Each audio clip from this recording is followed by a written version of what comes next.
The story opens with a disturbing ritual scene where women are forced to take sacred oaths before a juju priest. During the ceremony, they must recite binding statements while moving firewood and participating in traditional spiritual practices.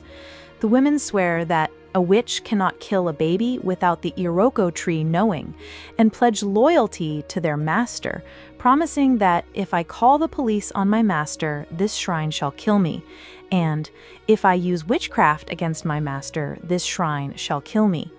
The priest collects their fingernail and toenail clippings, creating a spiritual bond that will control them throughout their ordeal. The ritual includes protective elements as well, with promises to protect her from the living and from the dead. But these protections come with the understanding that debts must be paid. The priest emphasizes that when debts are settled, family members can collect the spiritual items, but until then, the women remain bound by supernatural fear and obligation. Following the ritual, the women embark on dangerous journeys to Europe. Joy, one of the main characters, describes the terrifying boat crossing where she feared for her life, unable to swim when their vessel capsized. Despite the trauma, she expresses gratitude for surviving and eventually reaching Europe. Upon arrival, Joy calls her family in Nigeria, describing the beauty of her new surroundings with constant electricity and modern amenities. She promises to send money and gifts, maintaining the facade that her European experience is positive while concealing the reality of her situation. The women find themselves in controlled living situations with other trafficked individuals. They're introduced to their madame, the woman who controls their daily lives and collects their earnings. The madame operates with seeming authority, managing multiple women and maintaining strict control over their activities and finances. Precious, a newcomer to the group, quickly learns the harsh realities of her situation. When she fails to earn the expected amount during her first attempts at XXX work, the madame makes clear that excuses won't be tolerated. The established amount is 1,000 euros, but Precious only manages to collect 250 euros, leading to tension and threats. The madame's response is brutal and direct. Like it or not, you are an XXX worker now. You have to pay me my money. You are owing me 60,000 euros. When Precious pleads for alternative work, cleaning, cooking, or housework, the madame dismisses these requests entirely. The debt structure becomes clear. Each woman owes substantial amounts for their transportation, housing, and services provided by their traffickers. Joy, who has been in the system longer, finds herself held responsible for Precious's shortcomings. The madame explains that if Precious doesn't pay, Joy will be required to cover the debt, creating a system of mutual obligation and control that prevents the women from supporting each other's escape attempts. The trafficking operation includes systematic preparation of new victims. Precious undergoes a transformation process involving new clothes, makeup, and training in how to present herself to clients.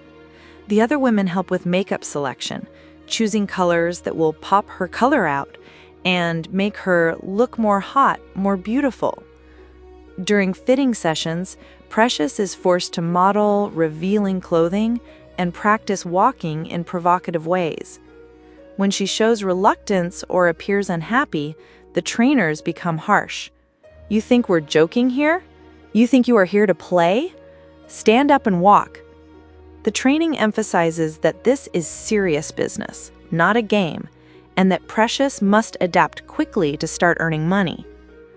The psychological conditioning continues with advice from other victims. They teach survival strategies. We don't look at the faces. You think about where you're going because you have a goal. Don't look at the faces. You look at the money. You target your goal. This dehumanization of both the victims and their clients becomes a coping mechanism for surviving this systematic abuse. As the women adapt to their circumstances, complex relationships develop among them. Joy offers Precious a protective charm, telling her to wear it on the streets for luck. However, she also delivers a harsh reality check about the nature of their situation. In this game, it's the survival of the fittest. That means if I have to kill you to pay off my debts, I will. If I have to steal from you, I will do that too. And I don't trust you, so don't trust me either. Only trust yourself. This advice illustrates how the trafficking system deliberately destroys solidarity among victims, forcing them to compete rather than cooperate. The artificial scarcity and debt structure ensure that helping others comes at personal cost, preventing collective resistance or mutual aid that might threaten the traffickers' control. Despite these harsh realities, moments of genuine care emerge. The women share personal stories, laugh together while getting ready, and show concern when one of them is injured. These human connections persist even within the dehumanizing system, providing small sources of comfort and resilience.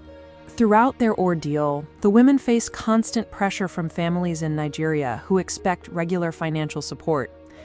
Joy receives distressing calls about her father's medical emergency, requiring expensive kidney transplant surgery.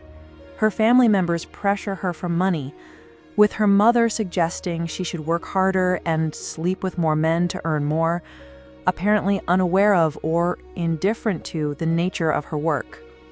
The family pressure creates another layer of control, as the women feel obligated to continue their exploitation to support loved ones back home.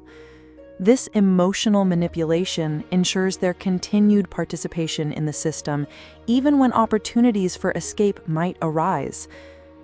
The guilt and responsibility toward family members becomes another chain binding them to their traffickers. Phone conversations reveal the stark contrast between the women's public presentations to family and their private realities. They describe Europe in glowing terms, emphasizing the constant electricity and modern amenities, while completely concealing their actual circumstances and the abuse they endure daily. The movie reveals the dangerous nature of the women's encounters with clients. In one scene, a client drives Joy to an isolated location despite her repeated requests to stop the car and let her out. Her fear is palpable as she realizes she's being taken somewhere against her will. "Can you please stop the car? I want to go out." The client ignores her pleas, leading to an assault that leaves her injured and bleeding. This incident highlights the constant physical danger the women face, with no protection from law enforcement or social services.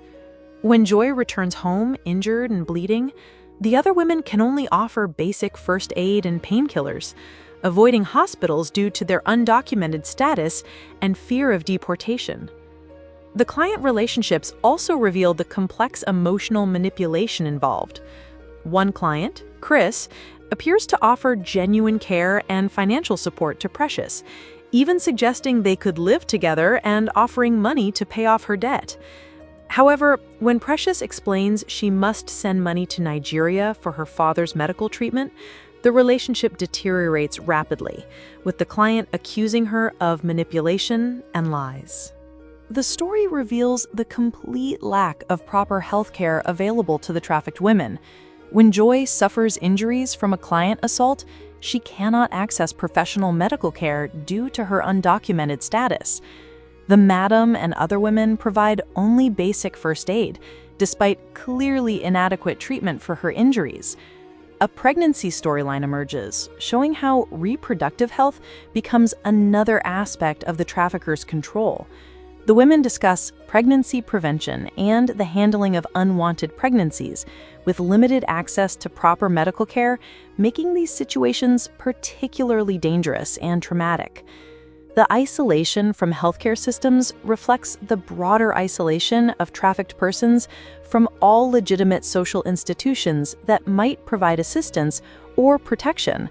This medical isolation serves the traffickers' interests by maintaining complete control over the women's bodies and health decisions. The narrative includes several encounters with law enforcement that highlight the women's vulnerable legal status. During travel between cities, Joy and Precious encounter police conducting routine document checks on trains. They must present false documentation and maintain their cover stories, living in constant fear of detection and deportation. The women's illegal status becomes a tool of control used by their traffickers. They cannot seek help from police or social services without risking arrest and deportation, creating a perfect trap that keeps them dependent on their abusers. This legal vulnerability is explicitly acknowledged by the Madame, who reminds them that seeking help could result in deportation back to Nigeria. Later in the story, representatives from an NGO attempt to help Joy by offering to facilitate testimony against her traffickers. However, they cannot guarantee that cooperation will result in legal status, creating a difficult decision between continued exploitation and uncertain legal outcomes with potential retaliation from traffickers. The debt structure becomes increasingly clear as the story progresses. Each woman owes substantial amounts. Joy mentions owing 60,000 euros for transportation, housing, food, and other services provided by the trafficking network. The debts are structured to be nearly impossible to repay quickly, ensuring long-term control over the victims.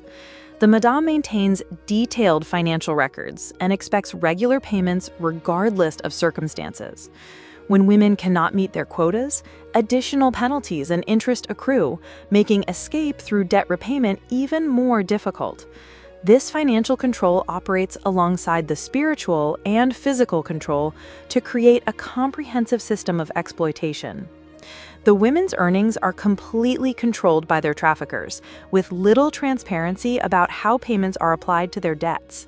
This financial opacity prevents them from tracking their progress toward freedom and allows traffickers to extend the exploitation indefinitely. As Joy approaches the end of her debt repayment, the cyclical nature of the trafficking system becomes apparent. She witnesses the arrival of new victims from Nigeria, young women who will enter the same system of exploitation she has endured.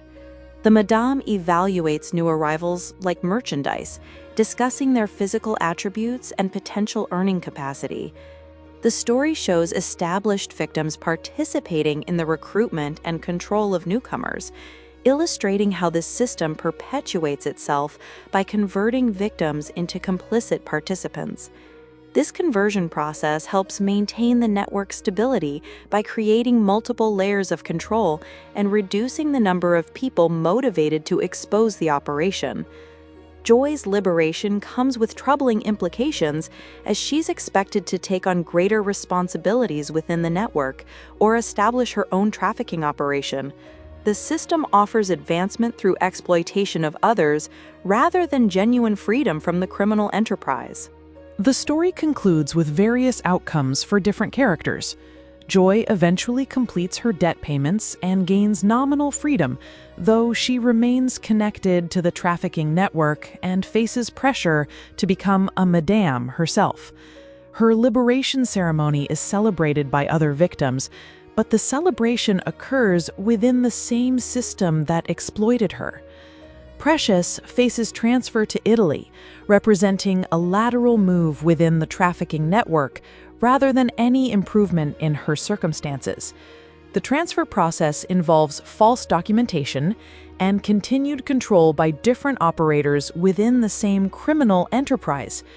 The story ends with Joy's deportation despite her cooperation with law enforcement, illustrating the ultimate failure of legal systems to protect trafficking victims. Her deportation occurs just as she was attempting to build a legitimate life, showing how immigration enforcement can inadvertently serve traffickers' interests by removing potential witnesses and returning victims to areas where traffickers maintain control. The final scenes suggest the cycle will continue, with new victims arriving as others are moved through the system or deported. The structural elements that enable trafficking, poverty, immigration restrictions, gender inequality, and demand for commercial XXX remain unchanged. ensuring continued exploitation of vulnerable individuals.